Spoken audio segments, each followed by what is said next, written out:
Salut YouTube.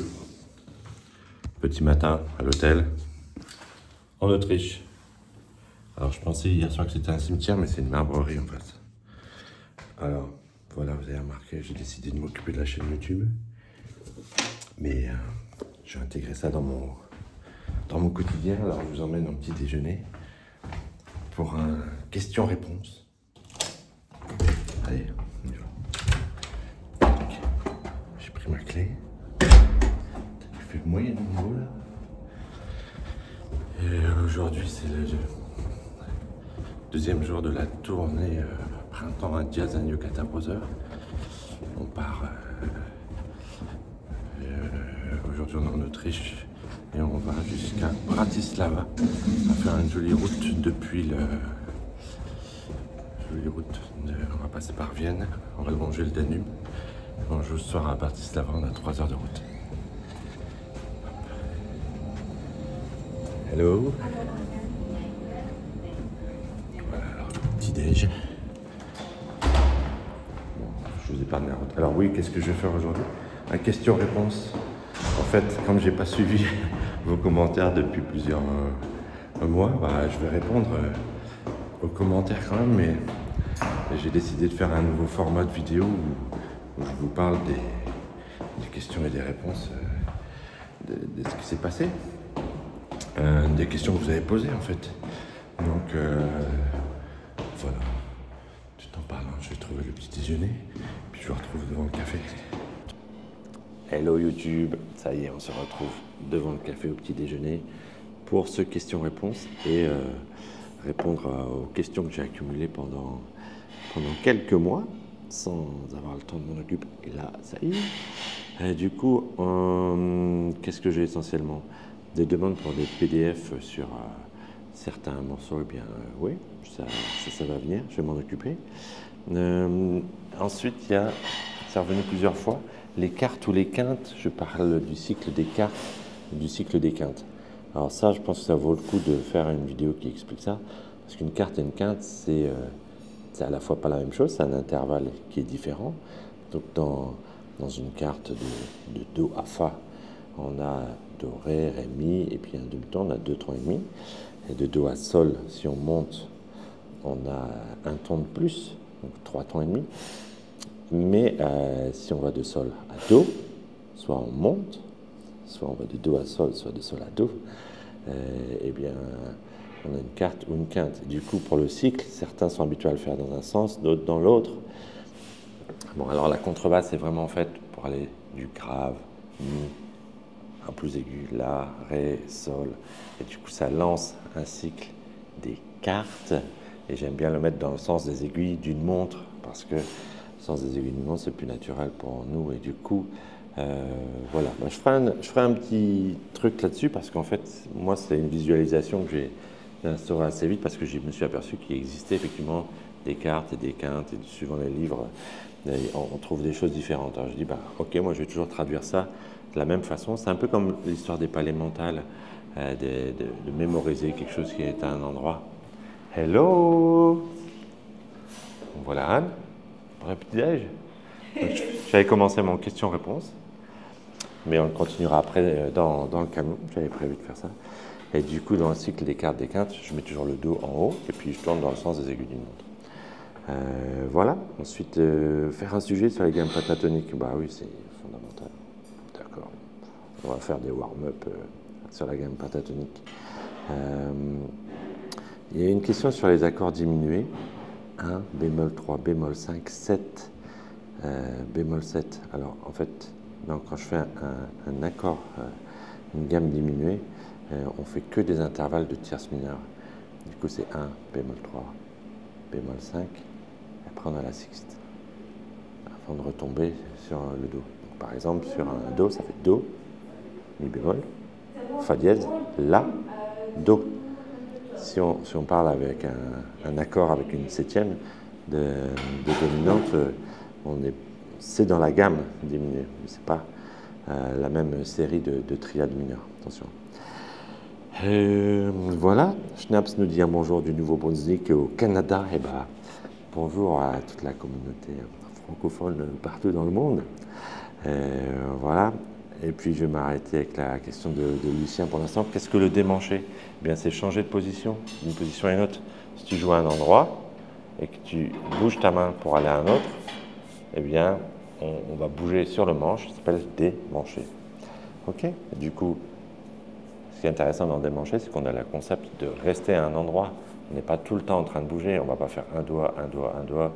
Et du coup, on est dans une position. Alors, dans ma méthode, j'ai mis des noms en position. Et comme il y a une variété de façons d'appeler les positions, eh bien, moi j'ai choisi la mienne qui est dans ma méthode. Si on est sur la première case, sur le Fa sur l'accord de Mi, j'appelle ça première position, le Fa dièse deuxième position, le Sol premier doigt troisième position, mais ce n'est pas le cas dans toutes les méthodes. On peut appeler ça, et il peut y avoir une première position qui dure plusieurs étapes, etc. Et je trouve que ça amène de la confusion. Alors, soit en guitare ou en basse électrique, on parle de cases, et là, je me sers de ce modèle-là. Du coup, passer d'une position à une autre, c'est démancher, c'est ça. Allez, et ben à tout à l'heure. On va continuer le petit déj avec Anne. Un petit truc sympa là, c'est que la contrebasse tient en entier, debout. Et elle voyage comme ça. Trop bien. C'est trop bien. Du coup, j'ai pris la contrebasse entière au lieu de la démontable. Et toujours ça de moi à faire en montant la scène. Hello, alors on continue la vidéo sur la route. Manu conduit. On est en plein milieu de l'Autriche, sur les petites routes. Alors comme il faut un pass pour l'autoroute, on se retrouve sur les petites routes touristiques et c'est beau comme tout. Bon, c'est pas confortable, mais voilà, on s'attend. Hier, on a vu passer des animaux, évidemment, des bambis, tout ça. C'était bien. Petite ambiance musique classique d'ailleurs. Quand même, on va rouler jusqu'à Vienne, donc au pays de la musique, évidemment. Évidemment. Pas forcément de notre musique, on n'est pas au milieu du Mississippi, mais on est en terre en musique classique. Il va falloir. Non, mais je suis sûr qu'on va trouver des mélomanes, et Anne m'a dit qu'une amie avait joué déjà dans le club où on va ce soir. C'était très sympa. Alors, on continue la lecture de vos questions. Alors, Séverine Tranadonaval me demande quid de la contrebasse électrique pour sa fille de 14 ans. Ah oui, ce serait plus pratique d'avoir une contrebasse électrique. Alors, si c'est pour faire un instrument pratique, changer d'instrument directement, il faut le dire. Ça n'est pas l'instrument pratique, mais surtout, ça n'est pas le même instrument. Si vous travaillez une contrebasse électrique, alors j'en ai eu, j'ai eu des sticks, j'ai eu le stick NS Design qui est sur pied, j'ai eu des beaux sticks de luthier comme celui de Marc-Michel Lebevier en 5 cordes, j'ai eu des choses pour voyager, mais finalement moi maintenant j'ai arrêté ça, soit je fais de la contrebasse, soit je fais de la basse électrique. Mais ça n'est pas du tout le même instrument, donc no way, ça ne sert à rien, et surtout pour les enfants, si vous voulez qu'ils apprennent, en plus ils ne vont pas beaucoup bouger, donc la contrebasse va être dans leur chambre, voire peut-être pour le cours vous allez la bouger une fois par semaine, mais maximum. C'est pas une option du tout. Voilà. Alors après, il y a une autre question.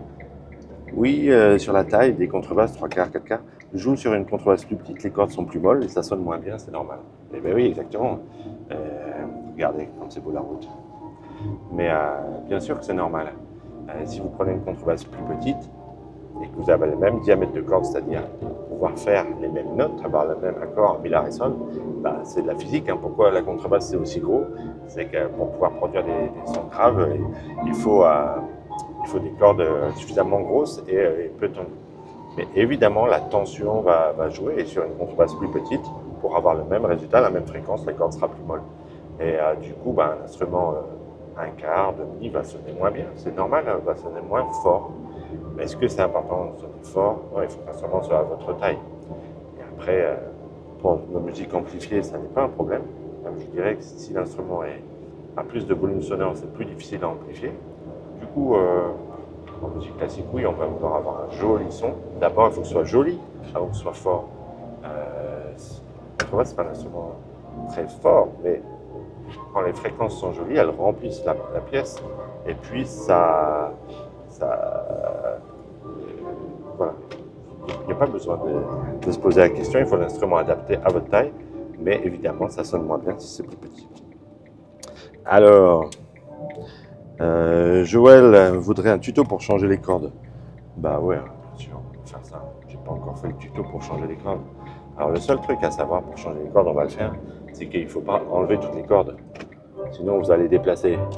Pour ceux qui ne sont pas très connaisseurs encore, si vous posez cette question, c'est que vous ne savez pas monter le chevalet, c'est que vous ne savez pas remettre l'âme. Et du coup, si vous démontez votre contrebasse en entier, les 4 cordes, vous allez faire tomber le chevalet, il faudra savoir le replacer déjà, et après vous risquez de faire tomber l'âme, parce que la table et le fond sont sous pression quand il y a les cordes, et boum, l'âme va peut-être tomber. Du coup, non. On va mettre la contrebasse à plat sur votre lit. Vous allez changer les cordes une à la fois. Ça, c'est le résumé. Bon, évidemment, je ferai une vidéo pour en parler. Existait-il une méthode pour débutants? Bah, bien sûr qu'il existe des méthodes pour débutants, y compris ma formation à moi. Évidemment, dans ma formation, je parle de vraiment du départ et ça vous amène à pouvoir jouer un boogie, un de mes premiers albums. Et puis je vous parle de la culture de la contrebasse dans différents styles musicaux. Et du coup, c'est fait aussi pour les gens qui ne connaissent pas la musique. Alors si vous connaissez déjà la musique, bon, il y a des passages où il faudra accélérer. Je vais faire une méthode bientôt aussi pour les bassistes électriques ou les gens qui sont déjà musiciens et qui veulent se mettre à la contrebasse pour aller rapidement avec vos connaissances de musique aux aspects techniques qui permettent de jouer de la contrebasse. Là, dans la formation que j'ai les fondamentaux de la contrebasse, vous pouvez ne pas être musicien, vous pouvez avoir n'importe quel âge et puis suivre le tuto du départ. Mais il existe d'autres méthodes. Alors, je ferai aussi peut-être une vidéo, ça peut être intéressant, mais vous pouvez regarder sur IMSLP.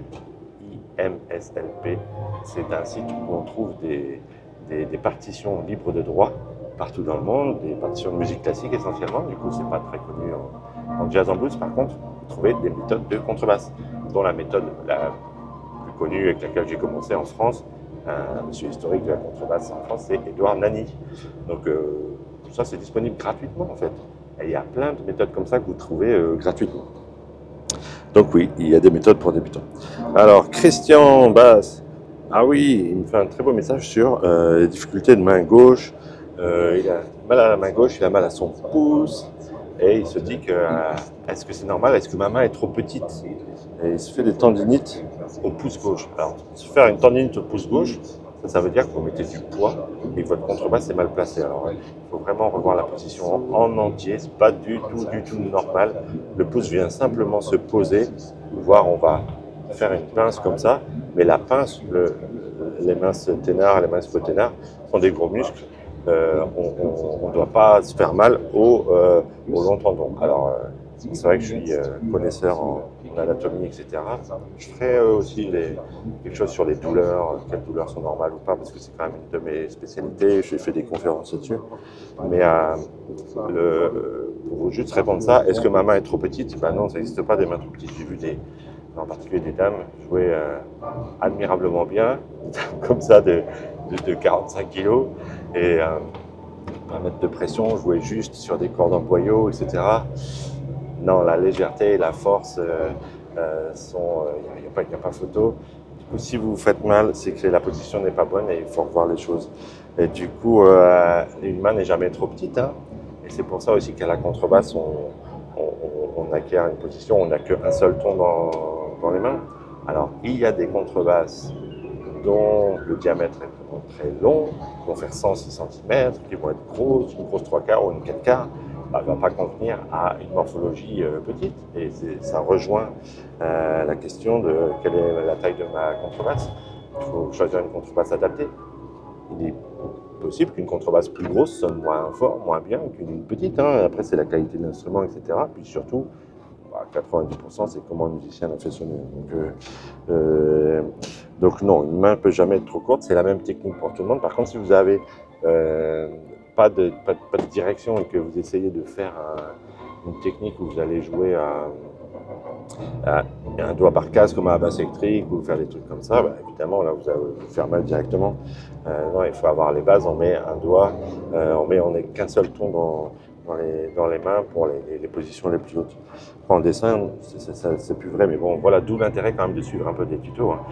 C'est vrai que par rapport à la guitare ou basse électrique, si on démarre en autodidacte, on s'en sort assez vite bien et bon, il y a quand même des pièges, hein, mais les pièges à la contrebasse sont plus évidents et vont faire plus mal rapidement. Après, il y a des gens qui s'en sortent pour jouer assez simplement, et puis c'est ok, hein, du moment que vous avez pas mal. Alors, quelqu'un veut des tutos pour jouer à l'archer? Bah ok, ouais, bah, c'est une bonne idée. Mais après, l'apprentissage de l'archer, c'est un chemin, c'est une transmission et voilà.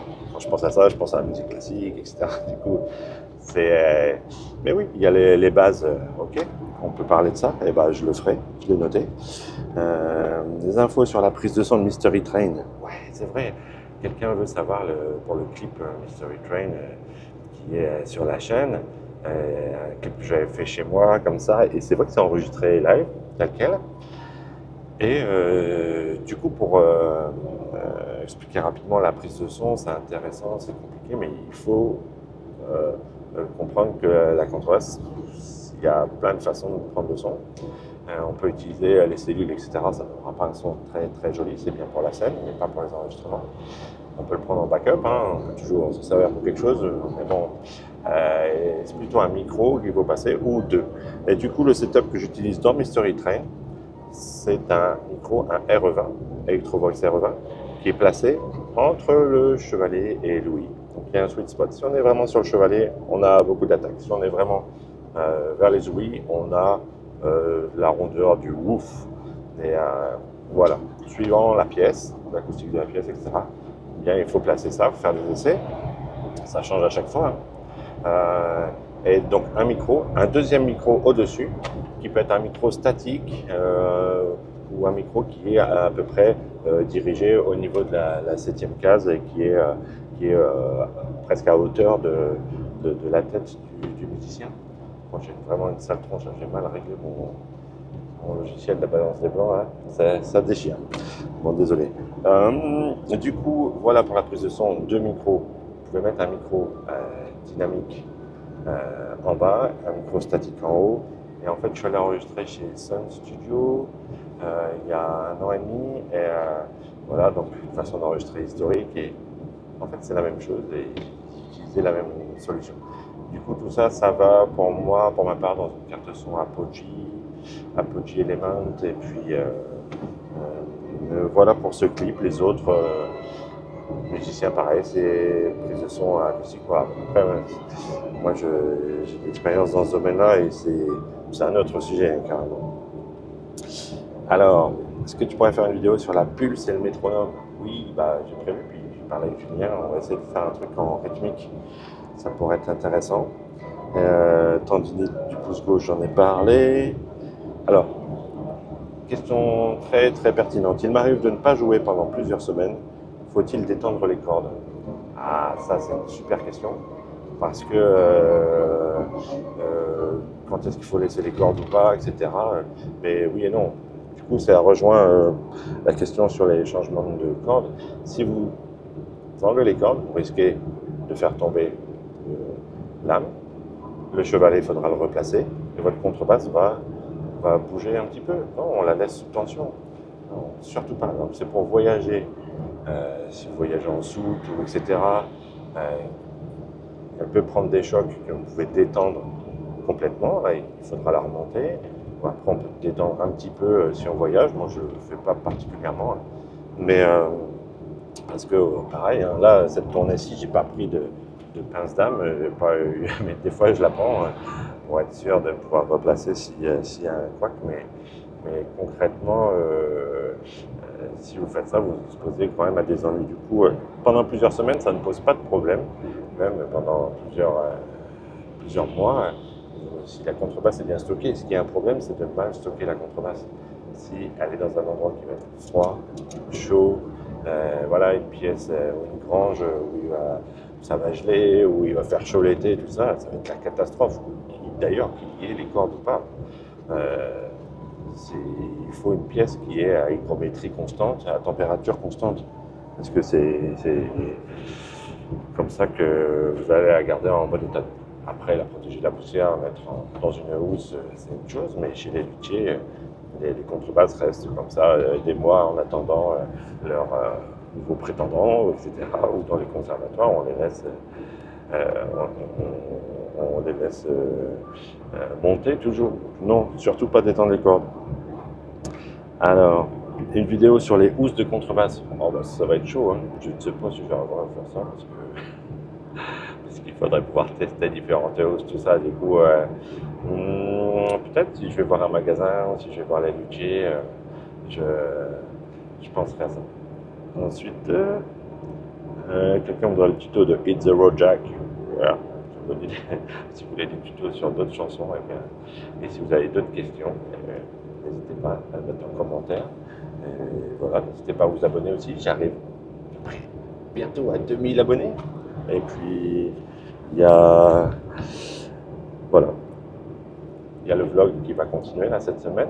On va arriver à Bratislava. Je vous raconterai un petit peu l'aventure de notre groupe. Et puis, si vous voulez des tutos, si vous avez d'autres questions, je ferai d'autres questions-réponses du même genre.